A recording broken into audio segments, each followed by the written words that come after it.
इथे हा जे ट्रान्सफर स्टेशन आहे, आता दुर्दैवाने आपल्याकडे जे गावाबाहेर डम्पिंग किंवा प्रोसेसिंगची फॅसिलिटी आहे ती बंद असल्यामुळे इथे हळूहळू इथे एवढा मोठा कचऱ्याचा ढीग लागला आहे। माननीय डेप्युटी CM साहेबांचा स्पष्ट निर्देश आहे की याला जेवढा शक्य असेल तेवढा लवकर इथून काढायचा आहे। आपण आता दिवस रात्र इथून हा कचरा हलवण्याचा अभियान हाती घेतला आहे।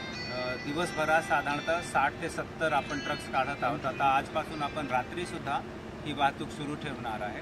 पुढचे 30 दिवसाच्या आत इथून 100% कचरा आपण हलवणार आहे। याच्या व्यतिरिक्त सिटीचे ठिकठिकाणी भागामध्ये, कारण इथे सुद्धा आपला सॅच्युरेशन पॉईंटवर पोहोचला आहे विषय, म्हणून ठिकठिकाणी भागामध्ये अजून कचरा दिसते रस्त्यावर।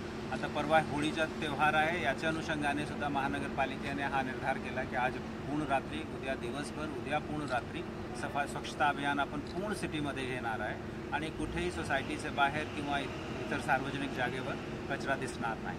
तर अनुषंगानेच मी आपल्याला माहिती ऑलरेडी सादर केला की आपल्याकडे जे प्रोसेसिंग फॅसिलिटी आहे आणि डम्पिंग फॅसिलिटी आहे ती पुरेशी उपलब्ध नसल्यामुळे आणि सिटीचे वेगवेगळे जे प्रभाग आहेत तिथे डिसेंट्रलाइज पद्धतीने, विकेंद्रित पद्धतीने आपल्याकडे ट्रान्सफर स्टेशन उपलब्ध नसल्यामुळे पूर्ण सिटीचा कचरा इथे येतो।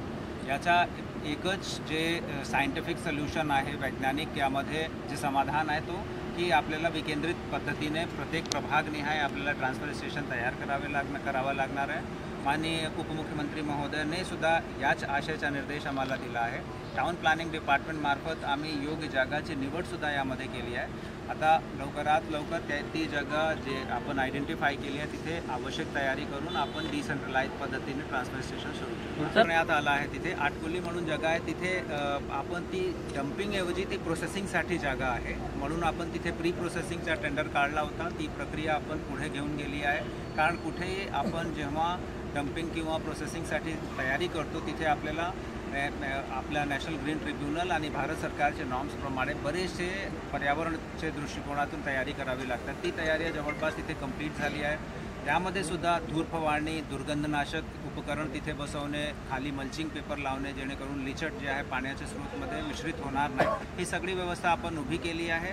आणि तिथे आता आपण इथून जे कचरा आपण शिफ्ट करत आहोत तो आतकोलीलाच आपण शिफ्ट करत आहोत। गायमुखसुद्धा आपलं ट्रान्सफर स्टेशन आहे, तिथे सुद्धा कचरा साचला आहे। जसे आपण CP तलाव आता रिकामा करत आहे त्याच धर्तीवर गायमुखसुद्धा आपल्याला पूर्णतः रिकामा करायचा आहे। तिथे आपण 150 मेट्रिक टनाचे प्रोसेसिंग प्लांट त्याचं काम आपण हाती घेतला आहे।